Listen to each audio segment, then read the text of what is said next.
اعوذ باللہ من الشیطان الرجیم بسم اللہ الرحمن الرحیم۔ ابھی آج کل کی بات ہے کہ سفارش آئی تھی 10 روپے 50 پیسے ڈیزل پہ اور 1 روپیہ پیٹرول پہ۔ وزیر اعظم صاحب نے 5 روپے ڈیزل پہ بڑھائے اور پیٹرول پہ 1 روپے کی بجائے 5 روپے بڑھا دیے۔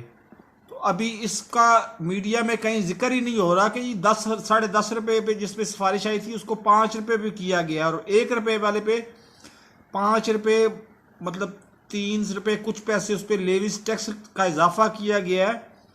تو یہ نیکی مت بھولیں کہ وزیر اعظم صاحب نے 10 روپے 50 پیسے ڈیزل کی سفارش پہ ڈیزل کی قیمت صرف 5 روپے بڑھائی ہے، اور ڈالر جس تیز رفتاری سے اوپر جا رہا ہے اس حساب سے ڈیزل کی قیمت کم بڑھانا بہت مشکل تھا حکومت پاکستان کے لیے، لیکن جو نیکی کی ہے اس کو مت بھلائیں، اس کو یاد رکھیں اور میرے چینل کو سبسکرائب کر دیں، ساتھ لگے بیل آئیکن کو دبا کے آل نوٹیفیکیشن کو آن کر دیں تاکہ لمحہ بلمحہ آپ کو نیوز اپڈیٹس ملتی رہیں۔ اللہ حافظ۔